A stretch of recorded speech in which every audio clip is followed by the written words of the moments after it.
many designated historic structures, extending their useful service life while adapting them for a new generation of occupants.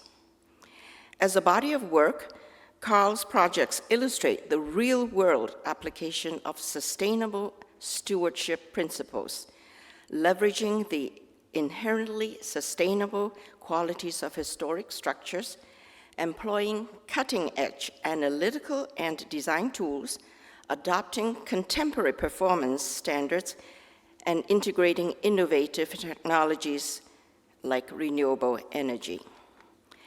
Carl is a senior fellow with Architecture 2030 on the board of the Climate Heritage Network, an adjunct professor at the Catholic University of America and the University of Maryland.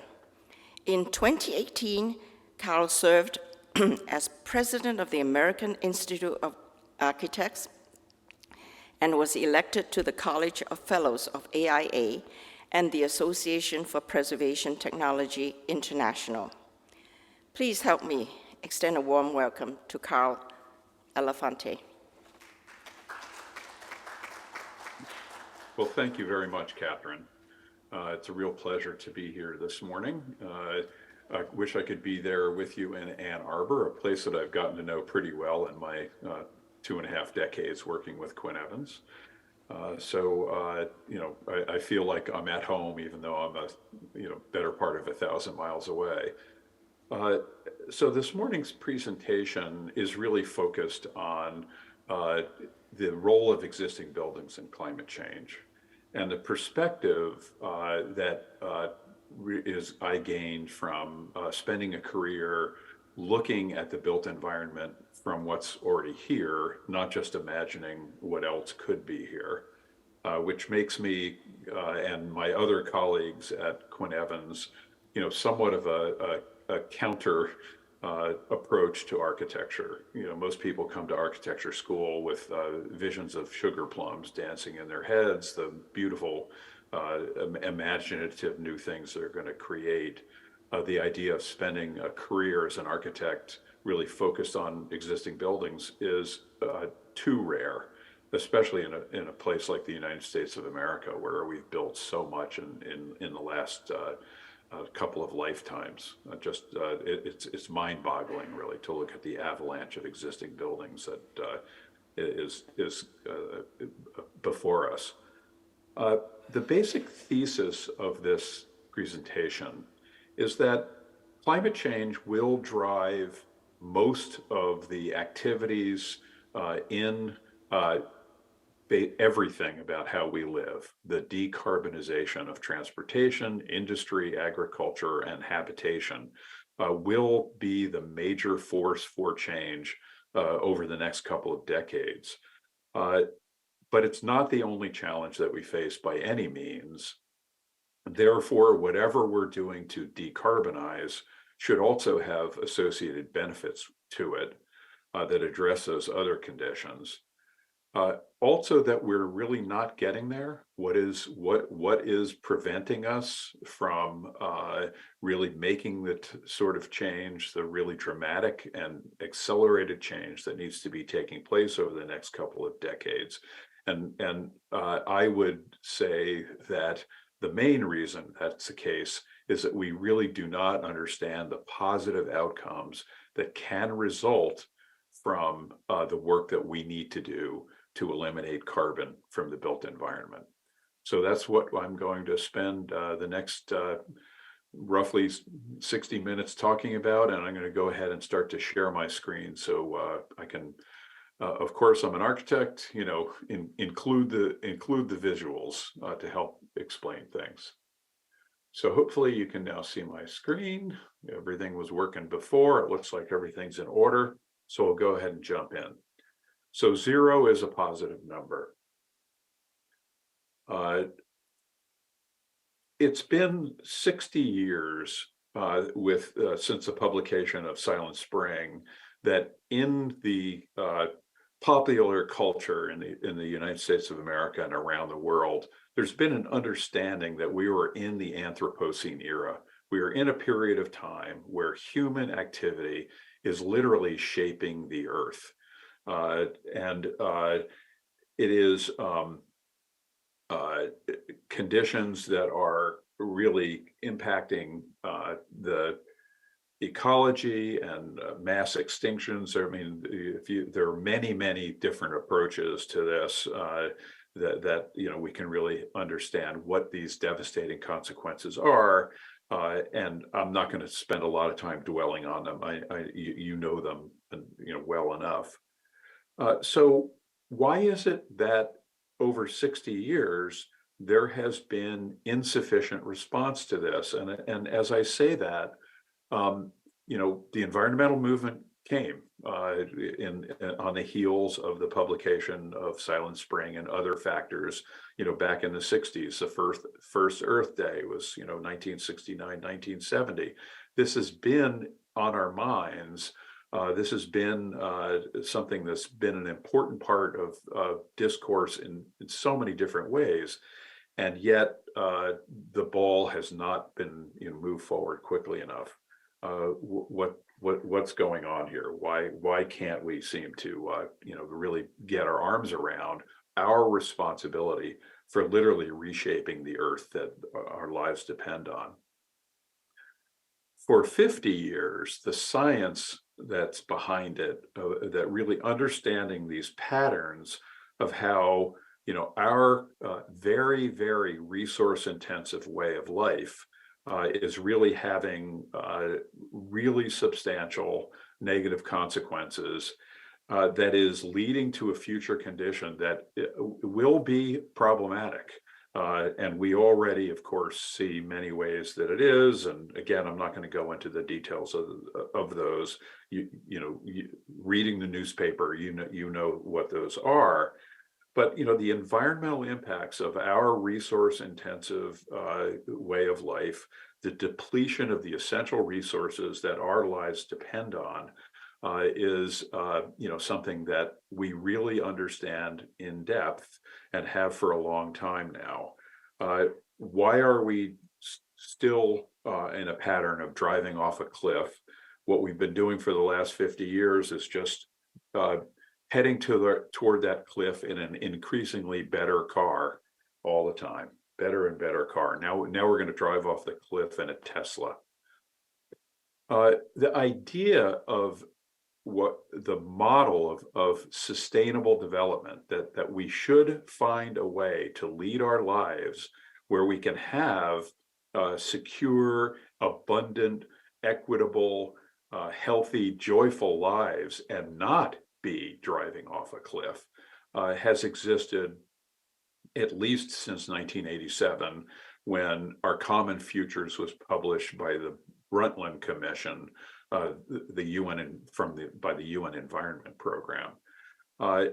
That notion of the links between current actions and future possibilities is the essence of this whole notion of what is sustainability, what is sustainable development.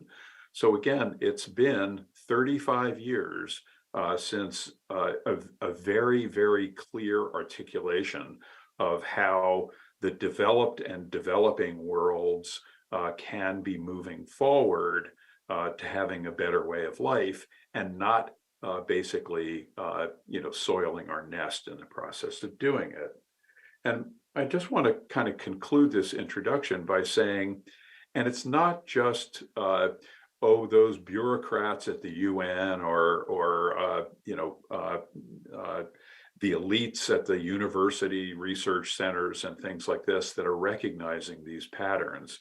And in fact, here in the United States of America, Mike Mullen, who was chairman of the Joint Chiefs of Staff under both George W. Bush and Barack Obama, identified our lack of sustainability, our unsustainable way of life, as the major threat to the security of our nation. And basically said, we are fighting 21st century problems with 20th century ideas, and that will never really give us the security that we seek. And in the 118th Congress, current events, We are still, with our current debate about the defense budget, really basically still fighting the battle with we're stuck in the past. We're just simply stuck in the past on this. So how do we go forward? The first is to just understand that climate change is by no means the only crisis that we're facing, and that it is linked, it is interlocking with a whole series of other conditions, in our world that need to be addressed just as urgently as climate change does. And that getting to zero is really the way in which all of these other crises can and must be addressed. We can't get to zero without appreciating the benefits that it can ultimately have in these other ways. The motivation to just simply decarbonize is simply not strong enough. Even though it's urgent, it isn't getting us moving forward as a people around the world. So I just want to talk about that in a little bit more detail by saying that I think, to keep it somewhat simple, there are three interlocking imperatives for action moving forward. The first, of course, is the climate imperative.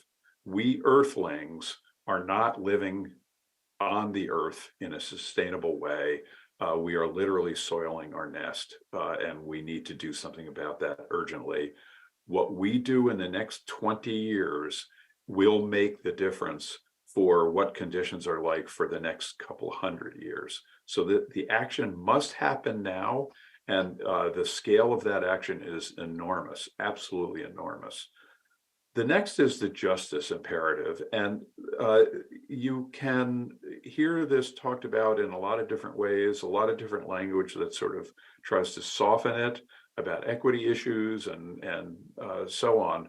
But when it comes right down to it, there is a global injustice that not only do we tolerate in the developed world, but we're largely responsible for. There is a human need. There is a moral need to really simply operate the world in a way that's fairer than we are today.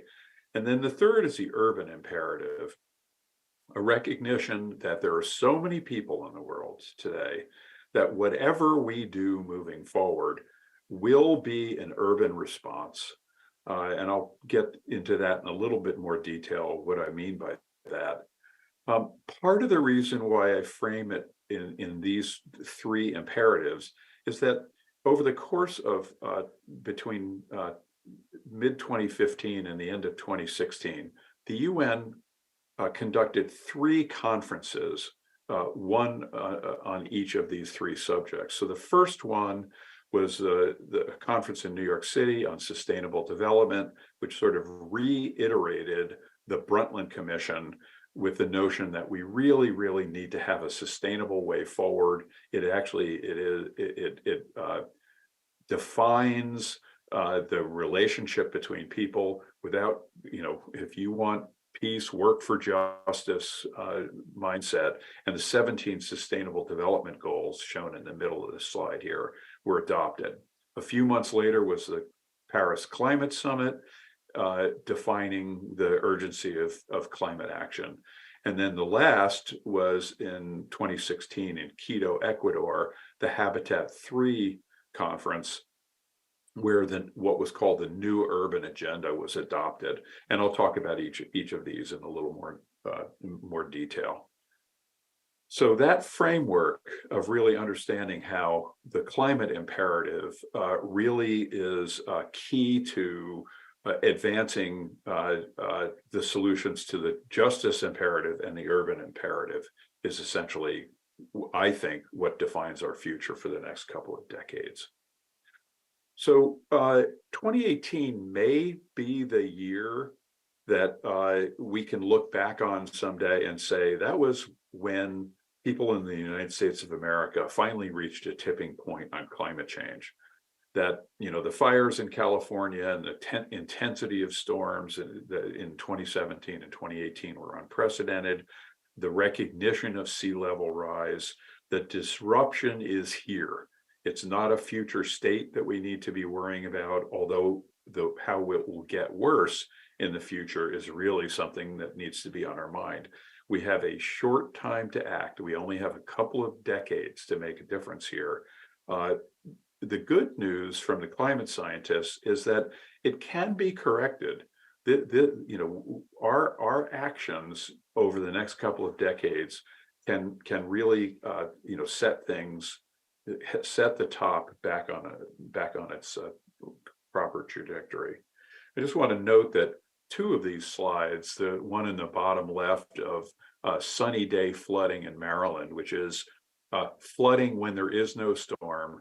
This is it's just tidal. It is the ocean being about a foot higher than it was 100 years ago is causing this flooding.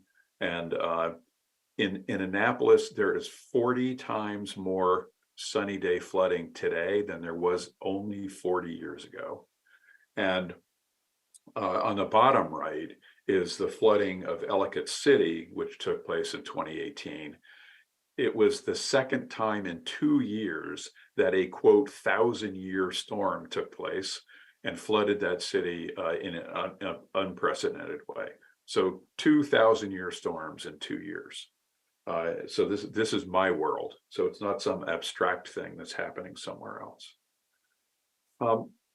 Just another couple of words about the justice imperative. I don't know. Are you seeing that dialog box? I hope you weren't. Sorry, I'm trying to get some of these things to go away. There we go. Just one quick little anecdote about the justice imperative, and here we are in the most robust economy in the world. Our per capita income in the United States of America, our per capita GDP is about $75,000 per person. China is about $12,500 per person, per capita income. So we are an unbelievably wealthy country, unprecedentedly wealthy country. We have no equals on the world. And yet we have more than 500,000 homeless people in this country that are essentially uncared for. 40% are women, 20% are children. 1 in 5 homeless people are children. 4 out of 10 are African American, 25% are veterans. A quarter of the homeless people in this country served our country in the military. And the average lifespan is only about 2/3 that of the average person for homeless people. And we tolerate this, and we have such wealth inequality in this country that 2 private citizens, Jeff Bezos and Elon Musk, have their own space programs. Could we possibly have anything that was more stark in terms of our inability to just deal with the lives of the people in our own nation, The current debate about the B-21 bomber, which the Pentagon says it doesn't need, but Congress says that they're determined to build it as a jobs program, basically. The money for that would completely rebuild all the schools in the 50 largest cities in the United States of America. What are we spending our money on? We don't have a budget problem. We have a priority problem. The urban imperative is really a function of 2 things. One is a population driver. The world is adding 1 billion people on average every 13 years, and that's been going on for the last few decades. At the current rate, our 8 billion that exist today will be somewhere in the neighborhood of 13 billion by the end of the century. And that is almost mind-boggling in terms of the resources that would be necessary. The other reality about this is that the resource intensity of how we live, what our cities in the modern era model, this 20th century model that we created and we're following, the resource intensity that's needed to just operate these cities is just it's totally unsustainable. This is a real problem for us. In many ways, we have two urban problems. We have the mountains that you see at the top and the prairies that you see at the bottom. You know, these are our second and fourth largest cities in the United States of America. Houston fourth and Los Angeles second. With these huge mountains collected in the downtown areas of very large buildings in a very small area, and then the very, very spread out sprawl development around them. Each of those is about half the carbon footprint of those cities. So we really have, in essence, two different, quite different, urban problems to solve. The one other thing I want to say about the urban imperative is that for we in the United States of America, we have such a hard time talking about urban solutions that this goes back to literally Jefferson and Hamilton arguing about the future of the country.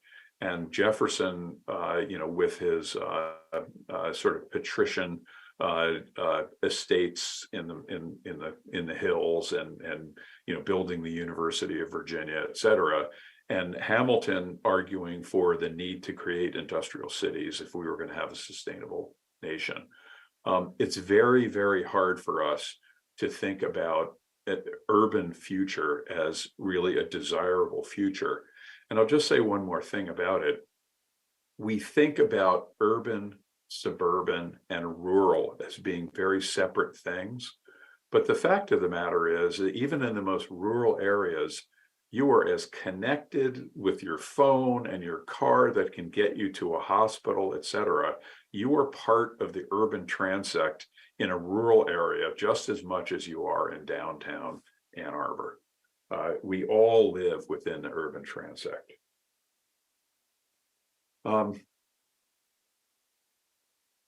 So now let me really get into how, zero is a positive number and what that means. And I'm going to spend the next few minutes really talking about decarbonization of the building sector. So zero is going to dictate our actions. Really, the reset of what that means is something that was established at the Paris Summit in 2015. Architects and builders, all of us are, involved in this decarbonization effort. Carbon is everywhere in the built environment. It's in, the way that we build buildings, how we get to and from our buildings, the food that we feed the people that live in our cities, just the housing forms that we have, et cetera. Literally everything in our world has a carbon footprint that's associated with it. And I think for a lot of people to understand this, it helps to just go back and think about the oil embargo in 1973, where suddenly we woke up to recognizing that energy was absolutely everywhere, and that everything had embodied energy in it. If not, like our cars, literally consuming energy.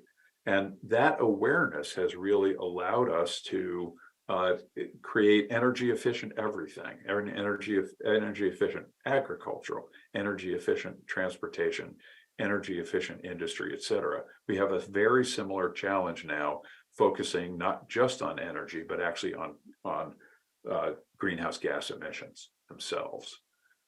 Paris established two super important guidelines for how to move forward. One is the notion of capping global warming at 2.0 degrees Celsius, and I'll come back and talk about that a little bit more. In other words, stopping carbon pollution to make it so that the increasing global warming will end. And then the other is a date. We have to do it quickly, or the amount of carbon that will be in the atmosphere and in the oceans will just be sort of beyond our ability to really stop global warming. There are many that think that those 2.0 degrees in 2050 are too generous, and that we ought to be thinking more about 2030, 2040. Let's make it happen as quickly as possible.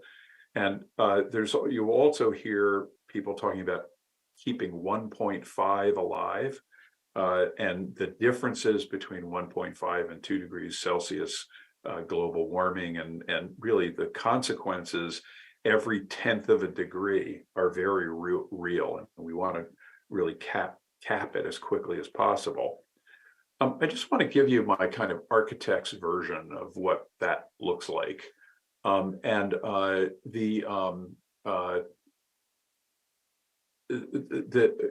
those who are familiar with the kind of architectural world, Charles and Ray Eames created this thing called the powers of 10 to just give you a sense about, when we talk about exponential change, just how big the difference is between the 10 to the first, 10 to the second, 10 to the third. I mean, look at this, from 10 to the first to 10 to the seventh distance.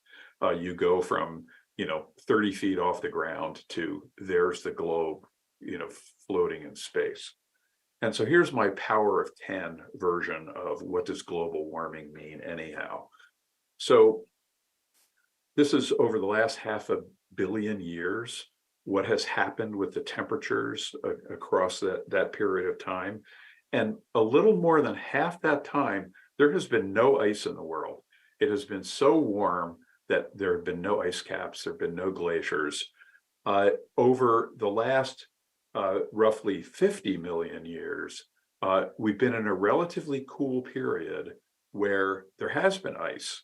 And in fact, we've been through ice ages and things like that. That's the climate period that we're in.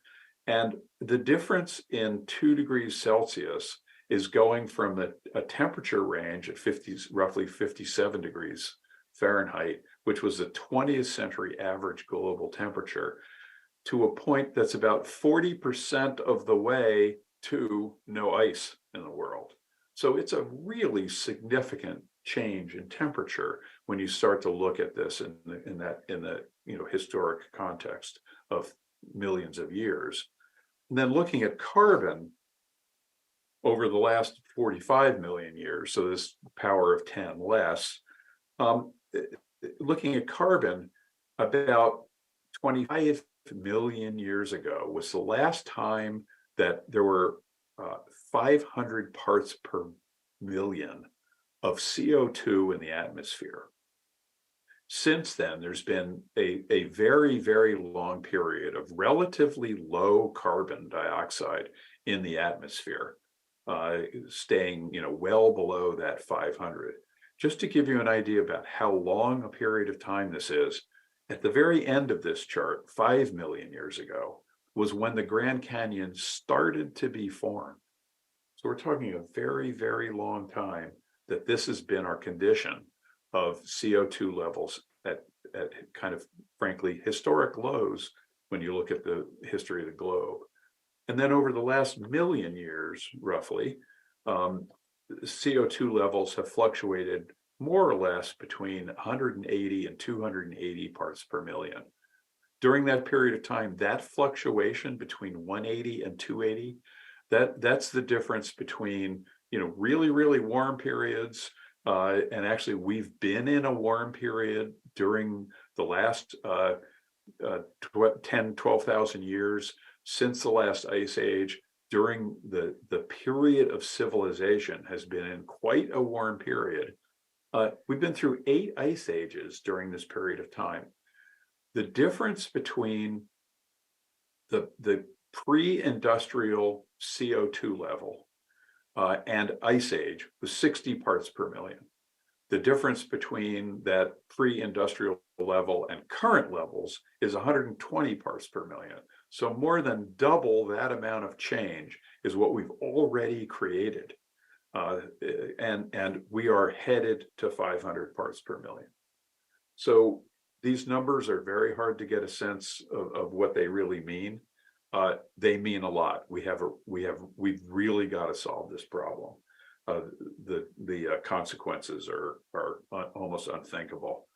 So it's been about 20 years since this has really entered the conversation in the architectural world, with Ed Mazaria introducing the Architecture 2030 Challenge and really calling out architects for their role in really designing a future that is not just part of the carbon problem. And just, kind of where are we today, 20 years later? We've had climate summits, well, since they're now happening every year, because in 2021, the decision was made that every 5 years is not quick enough. We have to be moving more rapidly. At the top there, you can see I've outlined in red that is what the nations of the world have committed to doing in terms of how much they have committed to reducing greenhouse gas emissions. And around a little kind of orange box there, that's where we need to be in commitments and actions to be able to stay below the 1.5 degrees global warming. So we are way far off the mark, even though there's been a huge amount of progress. Well, why are we so far off the mark here? What are the factors in the built environment? And what it really comes down to is that there's sort of three sets of factors. In the middle here, we have the buildings themselves. How are they operating? Well, many of them are consuming natural gas with stoves that use it, boilers and water heaters that use it. So those are what are called direct emissions. Sometimes those are called Scope 1 emissions. So about 9% of global emissions, energy-related emissions, are related to buildings consuming fossil fuels on site. To the left, we have power that those buildings are using, and buildings use something like 70% of the electricity that's generated in the United States of America. That's a pretty typical number. It goes up and down from country to country. So about 18% of global energy-related emissions are from the energy that is being consumed by the electricity that's being consumed by buildings. Oftentimes those are called indirect emissions, and that is also called Scope 2 emissions. And then on the right is the industry that supports the building sector, that supports the built environment. About 10% of global emissions are related to that industry. And I just want to say that number is very low. It's probably higher than that. It's very hard to say how much concrete goes to buildings and how much goes to bridges and how much goes to other uses. But oftentimes those are called embodied emissions, also Scope 3 emissions. So those are the three components of the emissions that the building sector creates. The path forward is that we need to have green power. Why do we have polluting sources of power? We know that there are technologies that create power without polluting. In fact, wind power is now the least expensive way to generate power of any. Solar power is the second least expensive way to generate power. Those renewable energy sources, we need power to be generated by renewable sources. Buildings themselves are becoming more energy efficient, and that really began back in the 70s. There's a recognition now that we simply have to get fossil fuels out of our buildings. Buildings do not need fossil fuels to operate, so all electric buildings are now being demanded by codes. And then last is that buildings also can generate their own power. And things like solar panels in buildings, now the economics of that is much better than it was even 10 years ago. So buildings that are net zero energy, that they actually literally generate more than enough energy to operate for a year, that's totally doable. And there are zero energy codes that can be adopted by municipalities like Ann Arbor. And then last but not least, the really hard one is industry. And we really need to make it so that industry is also not polluting. And I'll come back to that, because it's possible to build buildings out of materials that are less polluting. And in fact, building buildings out of things like wood that actually sequester carbon. So you can actually build buildings that are positive carbon buildings that literally are contributing to the solutions of climate change rather than creating climate change. So that's what needs to be done. Our model, our idea that exists today is that we're going to grow our way out of climate change. We're going to build these new energy efficient, super cool, zero net energy buildings, and that's going to be our solution.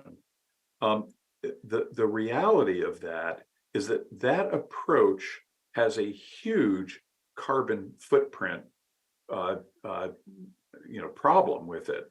The embodied emissions that come with building new buildings are extremely high relative to the operational emissions reductions that makes.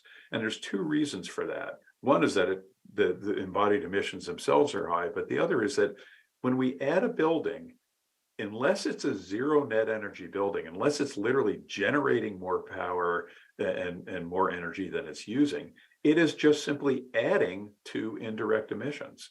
It's more buildings. More buildings means more energy, means more carbon pollution.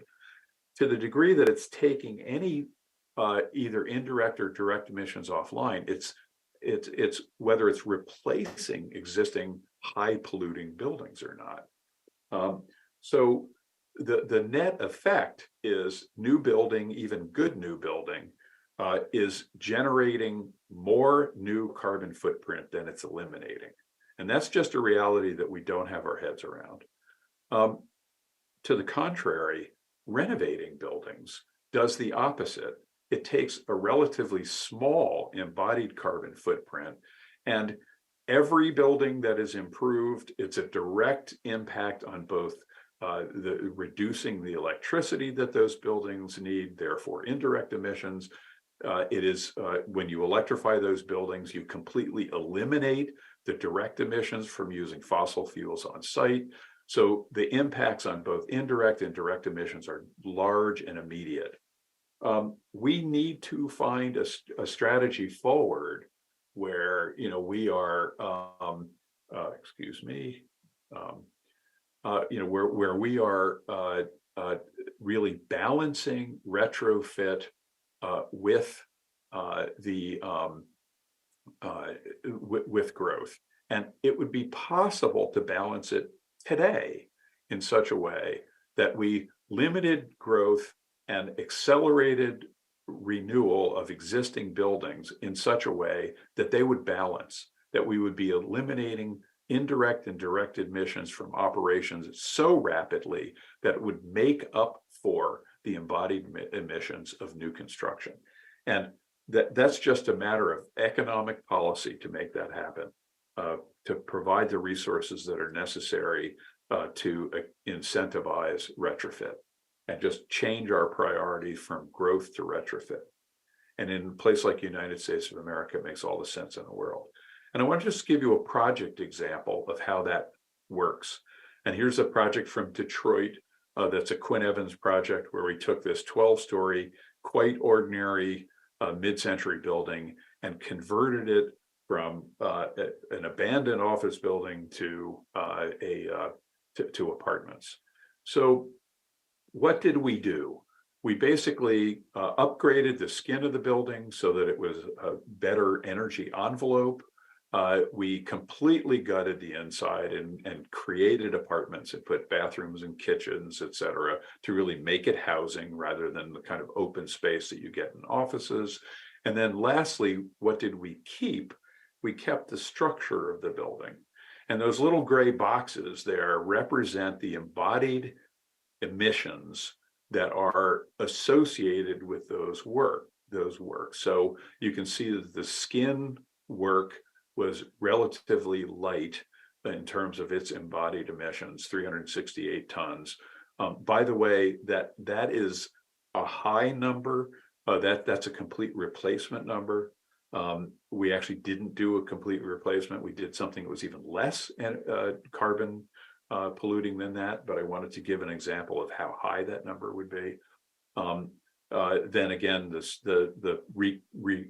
redoing the inside of the building, and that was 920 tons of embodied emissions, and then the structure that we kept is more than double that, just for those concrete floors and steel beams, etc.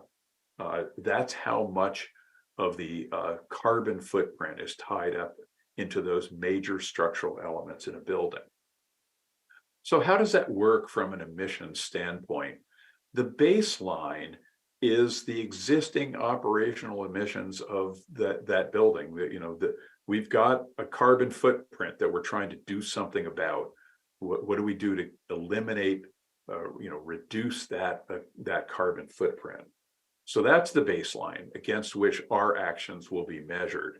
So what do? Well, we renovate a building, and the first thing we do is we invest the embodied emissions in the new skin, in the replacement of the systems and the new configuration of the apartment buildings.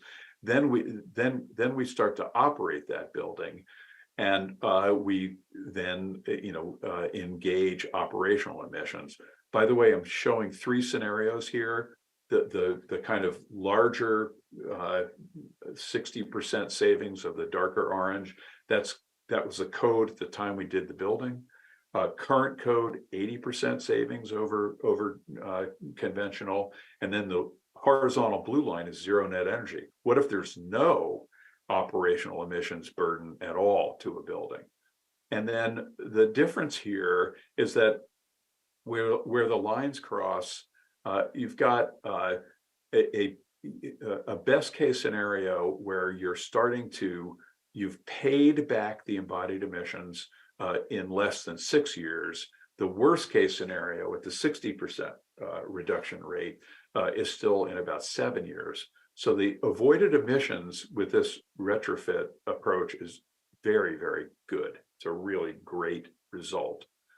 The comparison, if we tore this building down and replaced it, was the same footprint for the skin and the making the apartments, the much larger embodied carbon footprint of creating the new structure, and then we operate this new much more efficient building. And as you can see, the lines cross very much farther down the chart, somewhere between 13 and 17 years. The actual avoided emissions, there's almost no avoided emissions in the 60% reduction scenario. So we literally have this reciprocal relationship between how much embodied emissions are involved in a project versus how much operational emissions. Clearly the avoided emissions from retrofit far outdistance the benefits that you get from building those energy efficient new buildings, even zero net energy buildings. This is based on zero net energy. So we have to get our brains around this. We have to understand that we will not build our way out of the climate crisis. And this is not just theory. Here are 2 real world visions of what the future will be. The one on the left is New York City. The one on the right is Paris. The Paris 2050, at least I can say that Vincent Cayabo has recognized that maybe not all buildings will be glass boxes. In New York, they seem to be stuck on glass boxes. And this is a real proposition. So the first building to be demolished to make way for that future vision of New York is what was originally built as the Union Carbide building right near Grand Central Station, part of the Manhattan Midtown East upzoning. And it's being replaced by a building that's roughly twice as tall, twice as large for JP Morgan Chase. And this is New York's idea of how they are going to have a low carbon future. They're praying to a false idol. And from a preservationist standpoint, all I can say is, really, our solution is to tear down 50-story buildings? Really? Come on. Didn't we learn anything from Penn Station? That tearing down buildings is not the road to progress.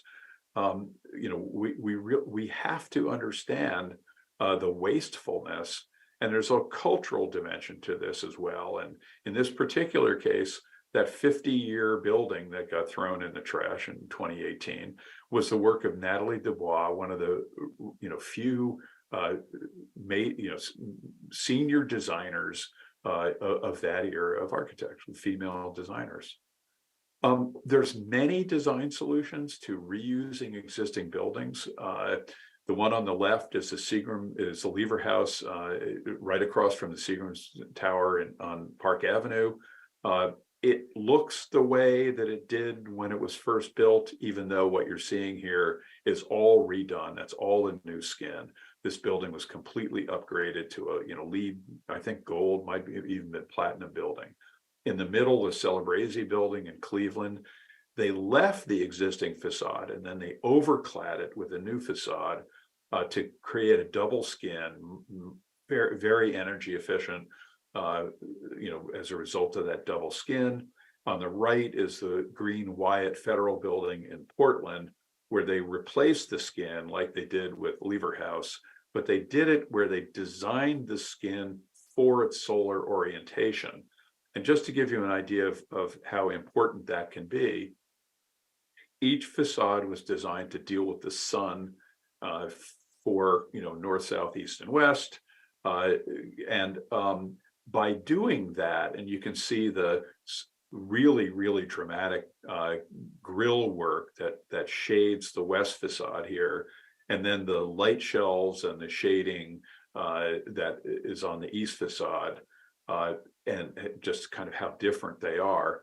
Well, by doing that, just by designing the facades to respond to the sun, they were able to reduce the greenhouse gas emissions from this project by an additional 20%, just by designing the facade for its solar orientation. These glass boxes that look the same on all four sides, not only are they not smart buildings, they're stupid buildings. I mean, come on. What do we need to do to understand that the sun behaves differently depending on your orientation? There's only one city that I know of, which is Toronto, where they actually have a tower revitalization policy and program to deal with these big buildings in the mountains. We need their acronym is High Rise, of course. We need a program like High Rise in every city in the world.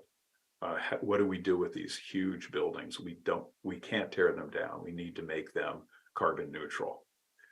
Fortunately, there's actually some attention being paid to this, that today the sort of the Nobel Prize in architecture is the Pritzker Prize, and the 2021 laureates were Anne Lacatone and Jean-Philippe Vissal, whose architecture is reusing buildings, and particularly modern era buildings, like the one that I talked about in Detroit, that was the Quinn Evans project. So there is a recognition that this is architecture and that this is part of the climate solution, a real key to it. Part of what I showed you with the Wyatt Green is the importance of understanding that our building forms have to be generated by performance, and there's literally thousands of years of tradition, including just actually my favorite Victorian era residential architecture in the United States of America, incredibly climate responsive architecture. And I know that you have some great examples in Ann Arbor. So it's time for schools to be really teaching that form follows performance and really baking that into our design. Today, we are so over in love with gadgets, with technology, that the idea that buildings can do anything without technology is almost anathema to us. This is the edge when it was first published in 2015. It was published as the greenest office building in the world, and in fact, it's still quite oftentimes cited for how green it is. Think of it as a building size Fitbit. It's completely operated by the energy management system in there. It actually knows where you are. You're wearing you have a little badge on. The building knows where you are. It knows the lighting you like. It knows the temperature you like, et cetera. It adjusts to you. The building on the left adjusts to you as well. All you have to do is open and close the windows. There's a natural ventilation system that works by opening the windows at the top in the summer and creating a air stratification between the warm and the cold air. Do we really need technology for absolutely everything? Do you need your Fitbit to tell you how you're feeling? Can't you just be connected to your body more? Can't you do things yourself to adjust your environment? And we have 10,000 years of building tradition where people played an active role in their own comfort. The science of building comfort and the science of building health is really difficult. People know where they are. It's almost impossible to have a true double-blind type approach to testing the science in the built environment. This is the total indoor environmental quality laboratory built at Syracuse University. This is what was built to be able to do air quality testing in a true double-blind environment where neither the testers nor the subjects knew whether they were in good air or bad air, and it was all sort of operated behind the scenes. So it's very difficult to have those types of empirical studies that show the environmental benefits of things in the built environment, because it takes an environment like this to do it. So it tends to be much more either anecdotal or statistical in terms of really trying to establish what are the benefits of these, of better design. Be that as it may, our understanding of things like human comfort, we're beginning to understand that just putting somebody in a box that's 70 degrees year round is maybe not the solution. People are not really, that isn't the definition of comfort. We are over fascinated with technology. We are overconfident in our engineering that is really not responsive to what we are as people. And the technology we use is not sustainable technology. Here's the number one thing that you'll always hear about. We need high performance windows. This technology fails when the sealants fail. This technology gets thrown in the garbage in 20, 30, 40 years. That's not sustainable technology. We have to get real about what sustainability really is. We have in our modern buildings, we have the ability to create incredibly flexible, adaptable, renewable buildings. We just have to intend that outcome and really understand that buildings need to be shaped to allow daylight and ventilation in them, which is something that, again, in traditional knowledge, understood this all along. We have to relearn those lessons. The technology of modern buildings doesn't prevent it. Our idea about what comfort is in a sealed building is what's preventing it. And it brings us back to this basic notion of we're people living in these spaces. Our buildings shape not just the environment we're in, but they literally shape us. And this is something that is understood in the codes. It's understood now with really what is a high performance building, that we're really changing our understanding of what health, safety, and welfare are in the built environment. We have a lot more to do. I'll give you a simple example. There was an urgent public health crisis in cities like New York City back in the late 1800s. Infectious disease was a really, really serious problem. In New York, nearly 2/3 of the deaths in the cities in 1880 were caused by preventable infectious disease. And this was after John Snow had already discovered, the pump in London was the source of the cholera outbreak there. So what did the city do? It changed its infrastructure. It really got around to understanding that people needed to have clean water, and we needed to have waste disposal, we needed to have sewer systems and things like that. The result of that was by 1940, when penicillin became available, that the death rate had dropped from 57% to 11%. So it wasn't a medical solution, it was a built environment solution to the urgent public health crisis of the day. The built environment is incredibly important for creating conditions for human health and well-being.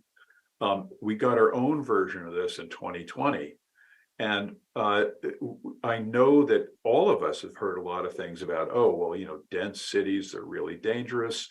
We're all afraid that we're going to have to be in elevators with other people and things like that. It really created an urban crisis. People fled the cities because of COVID. Interestingly enough, the data doesn't really support that the problem was dense cities. There's other factors that were involved, and we still haven't really gotten to the bottom of this. Seoul is, almost twice as dense as New York City, and yet in the first year of COVID, they had far, far, far fewer infections and deaths than New York City. New York City had some of the highest rates in the world. So what was it about New York City, less dense than Seoul, that created this much, much worse response to COVID? We still don't really have the answer to that. The built environment can make a difference. We can create healthy, equitable, and I will say morally responsible cities. There are people that are at the very highest levels of the profession that are getting attention for this type of work. So Angie Brooks, Larry Scarpa, the 2021 AIA gold medalists, were recognized because of their work doing beautiful buildings, but in this case, beautiful buildings for homeless veterans. You don't have to have ugly buildings, that are lowering to people's self-esteem, to have affordable housing, and in fact, raising the self-esteem is the whole idea of the building. Similarly, Alejandro Aravena, the 2016 Pritzker Prize laureate, his affordable housing projects in Chile are not just housing the poor, but actually giving them an economic engine to no longer be living in poverty. They can literally create wealth by doing their own improvements to these properties that they can do for very little cost and have something like a 2-time return instantaneously on their investments. And as you can see at this Quinta Monroy housing, absolutely everybody did it. They even though these are poor people that really are strapped for resources, they saw this as their way out of poverty, and they did it. So designing a way out of poverty in an affordable housing, how incredibly enlightened is that idea? Are the cultural messages that we send in our designed environment? We got a big dose of this also in 2020 with George Floyd. Really, what are those messages? Do we really understand, the kind of cultural dimensions of what we're doing? Are they sending the messages that we want to send? There are some wonderful examples, and this is from Washington, D.C. Ginny Cooper, who was the chief librarian, really deciding that she needed to rebuild the library system, and she was going to do that by hiring the world's most prominent African American architects to do that work. And she was going to show a majority African American city that African American architects were world leading architects, and that kids growing up in Washington, D.C., could want to aspire to be architects someday. So we can build culture as we build buildings. I just will touch on this very briefly to say that what are groups like the UN doing? Do they really understand the cultural diversity around the world? Do they understand the importance of really how people live differently, what the existing buildings represent in terms of those cultures and so on? The conversation is at least beginning. I would say it's not very far along, but it's at least beginning. Our world today is basically is separated into these two realities: the modern city, and not even the traditional city, but the growing informal cities. Today, 1 billion people live in these informal cities, which is frankly a kind word for slum existences, where there's in many of these cities, there's no electricity, there's no running water. It's the conditions from those 1880 New York City conditions. We have both of these problems to solve in decarbonizing. In our world, it's literally, how do we reuse? That's the climate solution that we have to address. In informal cities, it's understanding how to scale their traditions, not their informal cities practices, but the traditions are in those countries, and really making a way of life for those people. Our current thinking about climate action plans, in the words of Julian Allward, they're neither actions nor plans, but we have to stop doing things that we know are carbon intensive when there are alternatives. One of their proposals in their action plan for the UK is not doing air travel except when you're crossing water bodies.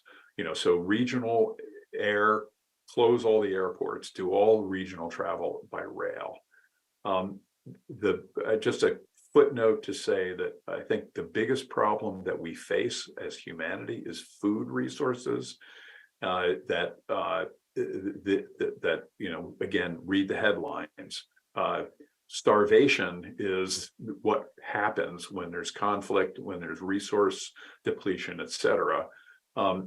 Cities used to play a very big role in supplying their own foods. New York City once had food supply in a place called Brooklyn. Brooklyn was the farms. Queens were the farms for New York City. We can and must get back to food independent cities. And that's just an anecdote about one of the many ways that we have to kind of change going forward. We are literally needing to retrofit our modern city 2.0 to modern city 3.0. And that's our challenge, to retrofit current cities to future cities. It's not building a new city that looks like a spaceship. How do we retrofit what we have to be the 21st century they need to be? Understanding that we're part of the biosphere is a big part of that. Really understanding what people need. The term biophilia is often used to be healthy and really in the natural environment that we're part of, whether we're in a built environment or not, and then basically mimicking the biosphere and creating our buildings and the environment really using natural systems to create urban services for us, and work by folks like Kate Orff are just incredible examples of that. There's kind of a neo-indigenism that is happening around the world. And again, with Francis Carey, the 2022 Pritzker laureate, these world leaders are beginning to get recognition for really finding a different path forward, where indigenous and heritage traditions are really being studied, understood, and replicated and scaled to the future. Glass office towers in every city around the world, that's not the solution. People like Francis Carey are really looking at scalable solutions. We need to do what people like Paul Hawken and Ray Anderson did, and now more than 30 years ago. Ray Anderson was manufacturing carpet, one of the largest carpet manufacturers in the country. He became aware of Paul Hawken's work, who's an environmentalist and industrial leader, on really getting it right in our industrial economy. And Ray Anderson realized that he was poisoning the children who were crawling across his carpets, because he was making his carpets out of materials that included endocrine blockers. So he and Paul Hawken worked together to reinvent the carpet industry. We need to do this. All of us across the board, this is our charge, is to have the empathy that these two leaders took on, the integrity to really do what was necessary, and the urgency to do it now and do it quickly. When Kennedy was inaugurated, his speech is oftentimes quoted with, "Ask not what your country can do for you." Well, that was actually part of the closing section of his speech that really began with this, and that is what destiny had appointed his generation to deal with. And basically, it was the threat of nuclear holocaust, and that his generation had to deal with it. They couldn't pretend it was not there. They couldn't wish it away. We can't wish climate change away. We can't wish the justice imperative away or the urban imperative away. That is our future.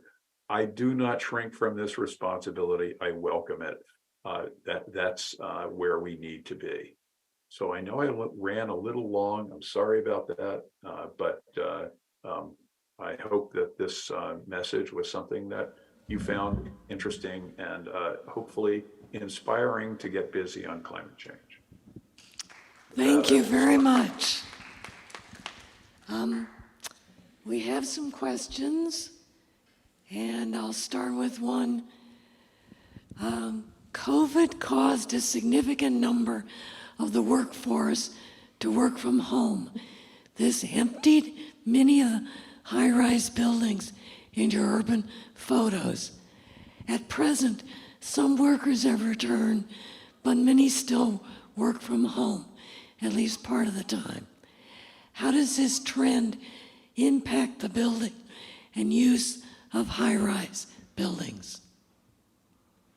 It's a great question, and it's a very important one that many cities are struggling with. In Washington, D.C., where I am, the mayor has actually sort of declared a new emergency, and that is to both get people back downtown and then deal with something like a 40% vacancy rate in the office buildings in Washington, D.C. today. There are two things that are kind of the keys to what these action plans look to be, the direction they look to be taking. So it's to convert office buildings largely to housing, other uses, but largely to housing. And the problem that many places deal with as they try to do that is that many of these office buildings were built with very large floor plates. In other words, each floor is just big. The distance from the perimeter to the core of the building is very deep. Residential spaces really want to have access to the perimeter. You want to have rooms that have windows on the outside. So what do you do with the insides of these buildings where, as much as 20, 30, 40% of the floor plan is almost sort of unusable? And there's people that are sort of experimenting with, well, what can you have in there? How about health clubs and community rooms? And so there's some kind of co-housing models that are also being pursued to try to reuse those buildings in a way that kind of works with those large floor plates. There are also buildings where they're literally sort of taking bites out of the building and sort of creating more perimeter.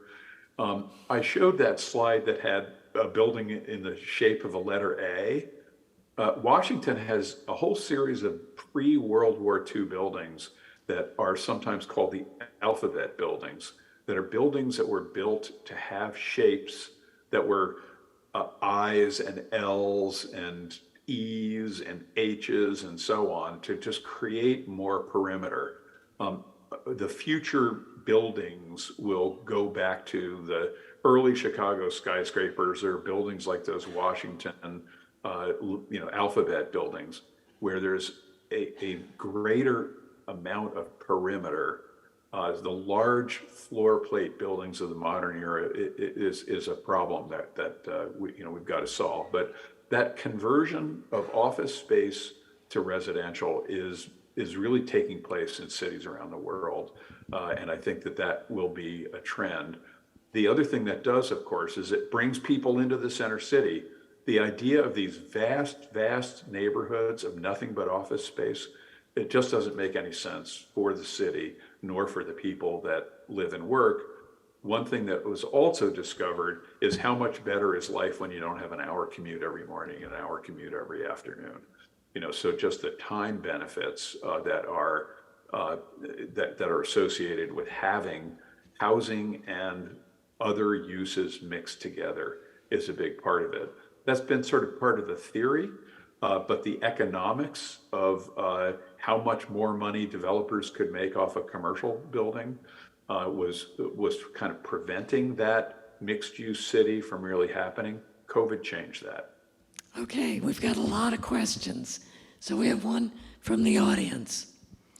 Can you discuss the case for building tall wood buildings? How does it affect the carbon footprint? Yeah, so the use of heavy timber construction, cross-laminated timber construction to create tall buildings is absolutely possible, up to something like 30 stories. To me, there's really two parts of your question. One is using wood, and then the other is tall buildings. So the using wood part, I think, is pretty much of a done deal, that there's an understanding of what the fire code implications are, fire performance implications, also an understanding of the carbon footprint implications. Building buildings out of bio-based materials is absolutely feasible. I'll just say one other thing about this. Bio-based materials are part of the ecosphere. When you're done using them, they decompose. We don't have the realization today about building buildings out of stone and concrete that our forebears did.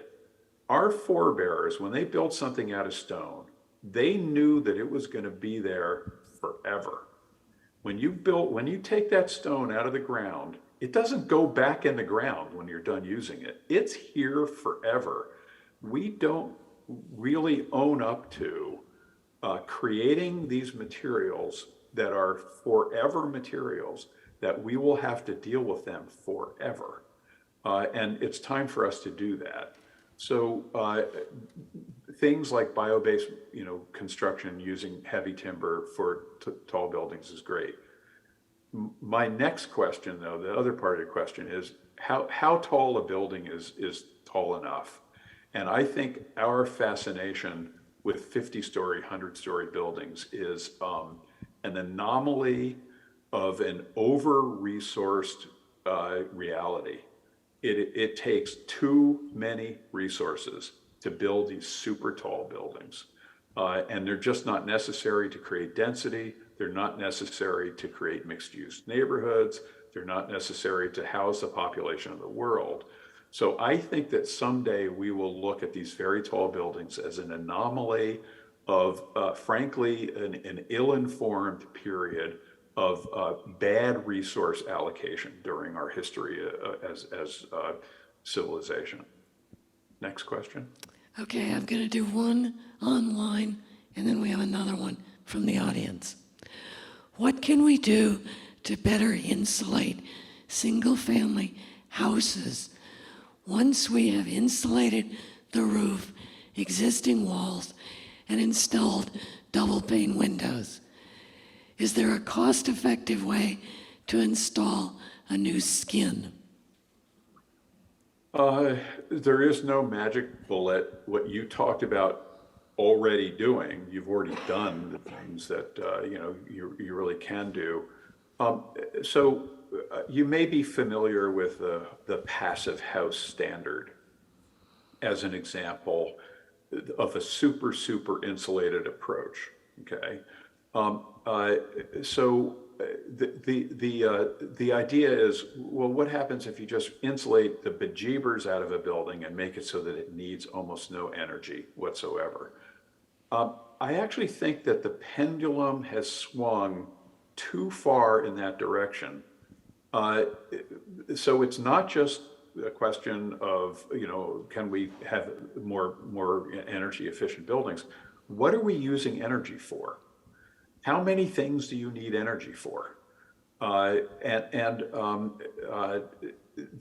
other part of it is, and what is an environment in which people are healthy? The sealed buildings versus breathable buildings question is one that literally building health scientists are just trying to understand. And the earliest work on this is just being done. We may well be understanding that things like asthma rates, other things where, for example, I talked about Ray Anderson's carpet. We are actually sealing ourselves in spaces where with chemicals and materials that we don't really want to be with. People are breathable. People breathe. Our skins breathe. We have thousands of years of building traditions that breathe. So, for example, adobe buildings, which are these heavy clay buildings, they maintain a moisture level and they maintain thermal mass, temperature consistency. They kind of they flatten out the curves in temperature fluctuations. So at any rate, this idea of let's seal our buildings up even more than completely sealed and more sealed, it may be another false idol that we're praying to. Okay, we have another from the audience. What is the most cost-effective action to take for existing buildings to reduce carbon emissions? So I think I'm not sure that this is going to be in the order of cost effective as much as it is carbon effective. The first thing to do is get the fossil fuels out of your buildings. Gas-fired stoves, gas-fired boilers, gas-fired water heaters become an all-electric property. So you're also eliminating the pollution from those things and the health impacts of just even things like a gas stove. Relatively recent studies are beginning to make it look like having a gas stove is essentially equivalent to secondhand smoke. It is a significant health problem to have fossil fuels in your environment. Seal your building up even more, and it's even more of a problem. So that's the first thing to do, is just get the fossil fuels out of your building. And then from there, actually insulation is the most cost-effective thing to do to your building. In most buildings, look at your building and see what the proportion of wall is to roof, to window, et cetera. People sort of fixate on windows. In many traditional houses, windows are only maybe 15% or 20% at most of the building envelope. The roof is actually the best place to start. Temperature rises, hot air rises. You know, insulate your roof is the very first thing to do and the most cost-effective thing to do. The second thing, insulate your basement and crawl space. You know, you're losing more up and down than anywhere else. Then walls, and then last but not least, windows. So that's kind of the order of magnitude. Okay, someone is saying regarding the pension building in DC, it's hard to imagine opening windows in August as a way to cool the building. How does this actually work? You know, a large building like that, and this happens in your living room as well. There's air stratification between the warmer air that's rising and the cooler air that's below. So in the pension building, you actually have windows that are almost 100 feet higher in the clear stories than they are at the ground floor level. So the air stratification, the difference in temperature is huge. So by opening the clear stories at the top and opening your window at the bottom, you literally create circulation. It creates its own breeze. And this is a technology that has existed in buildings all the way back to Bedouin tents. Why are Bedouin tents black? Because they actually create an even more of a temperature differential. Because it's black, it absorbs the sun.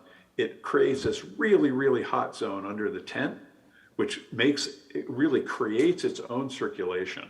So that's kind of it. The other thing that I want to say about the pension building is when that building was built, people had the good sense to get the heck out of Washington in July and August. Because it's a swamp and malarial, and they literally left the city in July and August. So there's more to it than just creating air circulation in the building. Okay, someone is asking, is there a danger of premature electrification? I just replaced my air conditioner with a heat pump, but no one can show me how I can save money or reduce gas emissions by using it to heat my house versus using my gas furnace.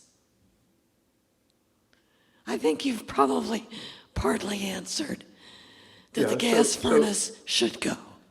Yeah, so I think the question there really goes to, if you're plugging an electric appliance into a dirty grid, what good have you done? And that's totally legit. Well, you know, how about it, federal government? How about it, utility company? You know, what are you doing to invest in wind power? Wind power is less expensive, you know, than any other form of power. Solar power is less expensive than anything else except wind. Why aren't we making that transition more rapidly? The dirty grid problem in this country is huge. You know, just look at the carbon footprint of our building sector is mostly from consuming dirty electric power. So we need to do something about that. The one other thing I'll say about buildings is your house could have solar panels on it. Your house could be generating its own clean power. The technology that exists to have carbon-free buildings, making it out of bio-based materials like wood, using solar panels, heavily insulating, you know, the roofs, et cetera. The technology exists to have zero carbon buildings without a lot of crazy new innovations and things like that. We just have to do it. We just have to scale it up and do it. We need policies and programs that incentivize that, et cetera, that we have something as doable as this, and that we're not doing it is frankly criminal. Are there any other questions? Okay, thank you very much for an excellent talk into an area that I certainly didn't know very much about. Thank you. My pleasure. Thanks again for the invitation.